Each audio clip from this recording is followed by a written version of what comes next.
Shabbat Shalom. This week's Torah portion is Bamidbar, meaning in wilderness.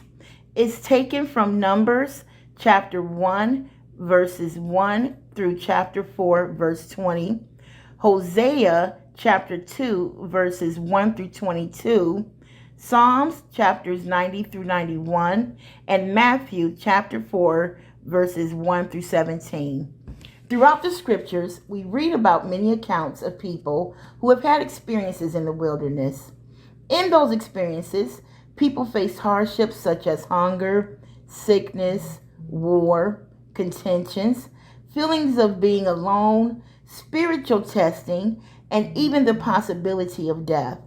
I've even heard fellow Christians say, "I'm in the wilderness," or "I'm having a wilderness experience," to denote that they are going through some hard times. But rarely, when speaking about these times, do we do so with a voice of gladness or anticipation. And to be honest, who would be happy about going through hard times? But when we read this Torah portion, we got a chance to see that although the children of Israel were in the wilderness, they were not alone. Yah was with them and equipping them, building them up to be a nation of worshipers.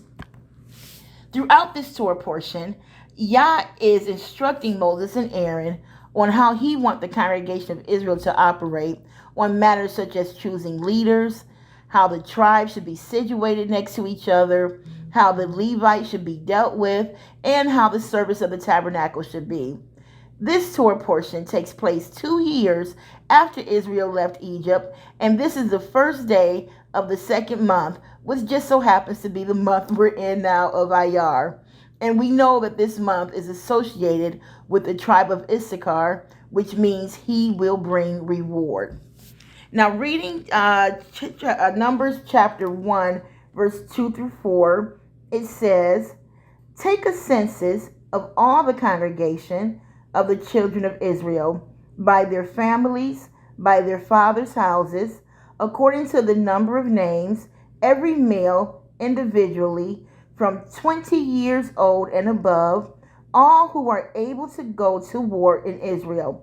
You and Aaron shall number them by their armies, and with you there shall be a man from every tribe, each one the head of his father's house." Now, I want to bring to your attention a few of the words here. The first word is census. It's taken from the Hebrew word 7218, rosh, meaning head, beginning, top, or front. The second word was names.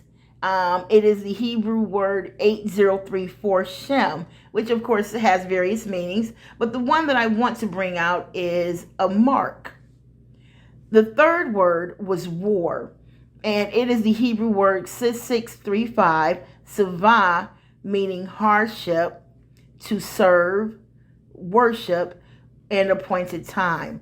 Just by this, we get a picture of a group of people being chosen from the beginning that have been marked for a hardship, but to serve and worship for an appointed time, or how we say, for a time such as this. And this is exactly also aligns with what the Apostle Paul has said in Ephesians, that he chose us in him before the foundation of the world.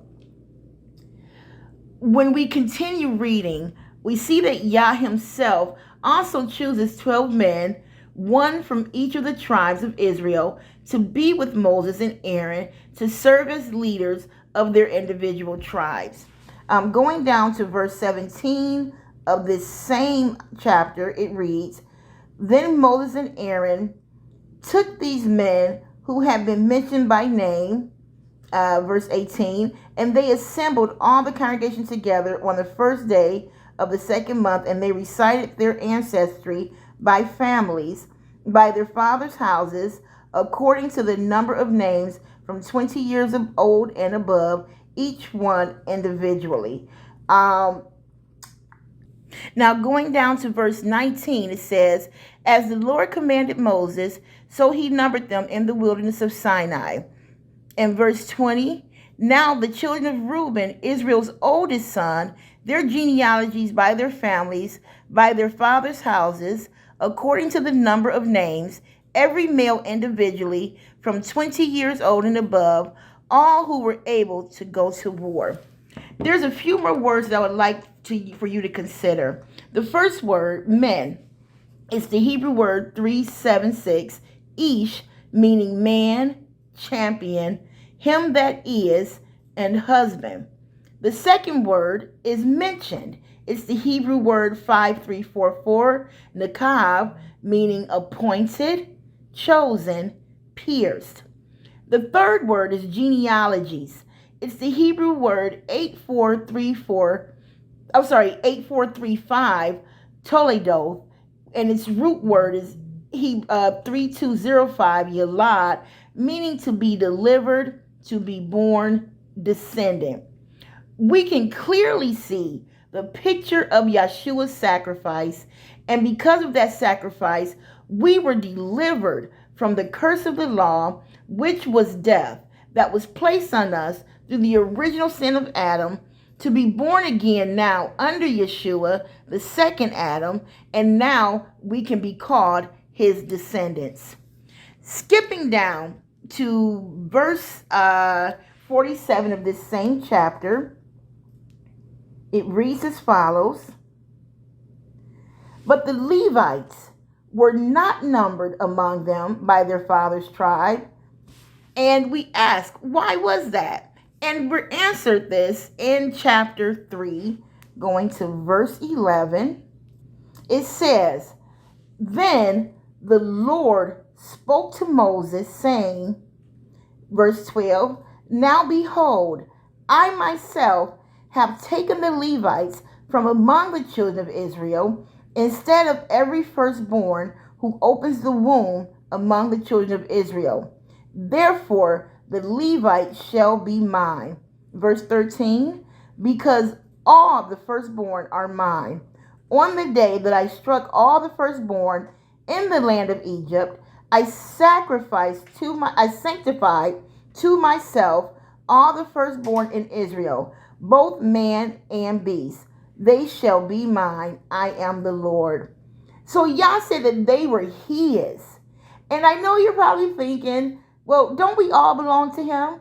And the answer is, of course we do. But I believe here that we see a picture of what we read in Matthew, where there will be those who are going to be considered great and least in the kingdom. They're all in the kingdom, but some will be great, some will be least. And also in the book of Revelation, we read about those who are chosen to be with Christ during his 1,000-year reign because of their faithfulness. That is the reward that they received. They got to reign with him during that 1,000-year reign. So we see there will be, even though there will be those, everyone in the kingdom, there's going to be a separation. In verses 14 and 15 of this same chapter, we read that unlike the others who were counted starting at the age of 20, the Levites were counted from 1 month old. That word month is the Hebrew word Kodesh, which means new moon or the first day of the month. But its root word is the Hebrew word 2318, Hadash, meaning renew, to repair, to make anew. This reminds me of a song we sing called The Lord is Building Jerusalem. And it goes, the Lord is building Jerusalem. The Lord is building Jerusalem, gathering together the outcasts of Israel. He's working hard, binding up our wounds. The Lord is building up Jerusalem. And this is exactly what we see here. Yah is repairing and preparing us, making us new again, so that we will become his kings and priests. I would like to briefly mention that in this Torah portion, we read that Yah established his rules in order to keep his people alive. Remember, they were under the curse of the law, and the wages of sin was death. He established these commandments because he could not go against himself. Just like when King Xerxes in the book of Esther, once he made a decree, he could not change it. But he could throw out a lifeline, so to speak. And that is what Yah's statutes for Israel during this time was. And at the end of chapters 1, 2, and 3, you read that all that the Lord commanded Moses, the people did because they understood it meant their very lives. And while we may not be under the curse of the law, obedience to Yah's commandments still mean life for us because we do not want to be considered as outsiders and offering profane fire, as we are reminded about Aaron's two sons, Nadab and Abihu, in this portion. And we all know what happened to them. That word profane means to commit adultery, prostitute, and to be an enemy. In the writings for this portion of Hosea, we read about his wife and how she was an adulterer, which was a picture of how Israel had become to Yah. And this is something that, we want to avoid. We don't want to be considered an adulterer and discarding what he has given us, and using it to serve other gods, and being considered an enemy of him. So in conclusion, let's put on our spiritual glasses and walk by faith and not by sight, regardless of how hard things may get in the wilderness. And while it may be scary, the word wilderness is rooted in the Hebrew word dever, which is 1696, meaning to answer, bid, promise, rehearse, and to commune. We serve a mighty God, and he is not a man that he should lie. So when he tells us that he will never leave us nor forsake us, we can hold on to that promise without fear of what is or what will be, and to count it all joy, the work that he is doing in us and through us.